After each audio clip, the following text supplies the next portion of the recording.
morning, good evening, whoever you are, wherever you are, whatever you might be doing. We wish to welcome you to the Silverlight Show. The Silverlight shines to illuminate that which lies hidden in darkness. For those of you tuning in today, we welcome you in.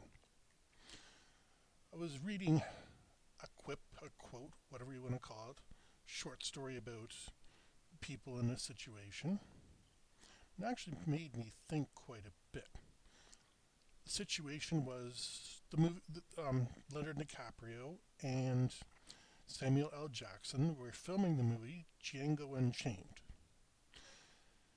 And apparently, at one point, Leonardo DiCaprio stopped filming because he said, I really don't feel comfortable using all these racial slurs. And reportedly, Samuel L. Jackson responded, Mother effer, it's just another Tuesday for us. Now, Samuel L. Jackson is perceived as one of the good guys in Hollywood. He's got a reputation for himself, he's reliable, he shows up. But there's a dark history that stands behind that quote. Now, I can't relate personally because I know the scene he's talking about. And yeah, I know the words that he's talking about. Those words have never formed in my mind, to my knowledge.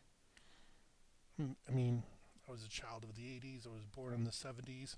Maybe at one point I did say it, but not in my head. But Samuel L. Jackson is, 74, 75? He was born in 1948. This is a man who had his formative years during desegregation, when the National Guard was walking colored students, not just black, although they were a significant majority, but colored students into school so these kids could learn. They still had separate drinking fountains. Remember drinking fountains? Yeah. Bottled water cured us of that problem. I remember my grandparents' park. Well, it wasn't their personal park. It was a park across them. I can't remember the name of it. It's been so many years since I've been there. There was a public fountain in the middle for everybody to use. And I remember that water barely crusted the spigot. And I'm pretty sure these days that, homeless people, people of all colors, races, religions, descriptions, drank out of there. Maybe did other things in there, stuff I don't want to know. But I drank out of that fountain quite a few times. And like I said, it doesn't bother me. But for some people, yeah, they had to have separate whites and colored drinking fountains. Samuel L. Jackson saw all that live, lived through it. I haven't done enough research into him to find out whether he was part of that, but it's distressing nonetheless. And as he's saying, it's just another Tuesday for us. Now, he's rather famous for the language he uses, but at the same token, there's words just don't need to be in the English language. The Spanish word for black. That's how I'm going to say that word and not get in trouble. Now you know what I'm talking about for sure, because I like to be clear with my audience. Now, Samuel L. Jackson's pretty darn famous. I don't think he currently is suffering from very much racism. I could be wrong. I'm not living his life. I haven't walked a mile in his shoes, but I'm pretty sure no chef in the world is going to turn him away because they don't want that kind of person in the restaurant. But he is a stand-in for the experience he grew up in. Like I said, he grew up in some of the most racially divided times in the United States. And we're not done with them yet. This is why I have real trouble with what he said. He didn't say, oh, that was just another Tuesday for us. He says, that is another Tuesday for us. And I know some of this comes from the same influences behind modern hip hop and rap music, where apparently that word is mandated to be used. And I hope one day we're going to desensitize ourselves to it so that people don't use it for shock value. I hope we never forget what its original use was intended for. I don't know how many of you have seen Jay and Clerks 2, when Randall decides he's going to take a different racially offensive word and rehabilitate him. They tell you you can't do it because you're white. Well, now who's the racist one? And it's actually a rather funny couple scenes based on that joke. Again, I'm not sure if I can say that on the YouTube channel, but we're dealing with offensive words today. At least as far as we can without pushing the algorithm. But these people are hearing this word left, right, and center. They're being told that we shouldn't be hearing it, but we are. There's some people who are applying it maliciously. And I know this. People are unintentionally malicious.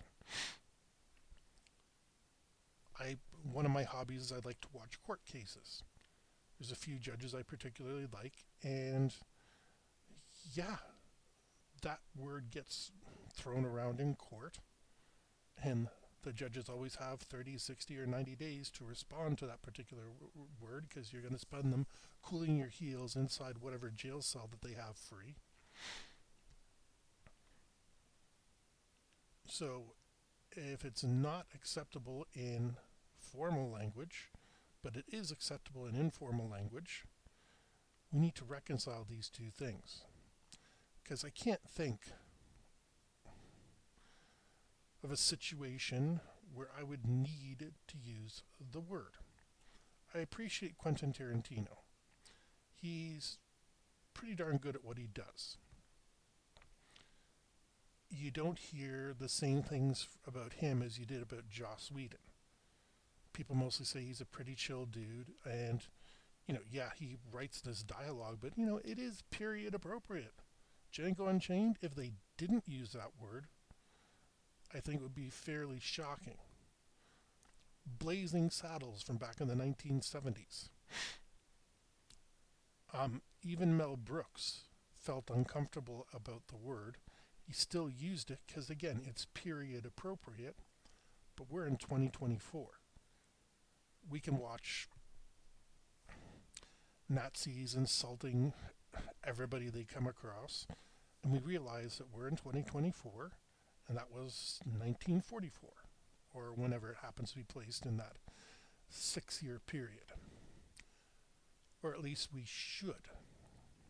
Like I said, people are glomming onto this as though it's some sort of acceptable word. Well, technically all words are acceptable, but there's much, much better ways to insult someone than that particular word. You can insult somebody's eyes. You can compliment somebody's eyes. You can insult them whether they're bald, curly-haired, they've got long hair. Hey, long hair, how you doing? There's an implication that they're a hippie. And I can assure you, people with long hair are not all hippies. They're not all liberals. It's all sides of the political spectrum. But some people still take that offensively. But at least I'm insulting you for something that's physically present. I'm not insulting your heritage, which you have no choice in. If I can draw any information off you from 1,000 yards away, then my information is obviously incorrect. If you tell me, oh, that's Jason, not Jason Voorhees, just a regular guy named Jason, he's an evil guy, and bald head, and has a facial twitch, I can't verify any of that from 1,000 miles away, 1,000 yards away. So I at least have to give the guy a chance. I might be wary about him, depending on how good friends you and I are, but from 1,000 yards away, unless he's carrying some sort of rocket launcher There's going to be no way I can tell, yeah, this guy's an unstable, deranged hermit. And this is where I think the a fundamental part of racism comes from. It's fear, a feeling of superiority and of fear at the same time. Again, 1,000 yards away, if you're having a reaction to somebody, just say the reaction. Oh, I get a bad feeling about this guy. Maybe we should cross the street, or whatever it might be. Or I've had dealings with this guy before, but for me just to walk out, hey Jason, you insert an insult here. What does that say about me as a person? I'm not a very mature person, even if we have had disagreements in the past. I've always found it's better to just ignore a person or keep my answers curt, short, and to the point. Like with somebody asking me, hey, do I have permission to go in there? No, it's closed at the moment time. Opens tomorrow at 9. That's what the most conversation I need to have with that person. Well, I don't like your attitude. Well, I could care less.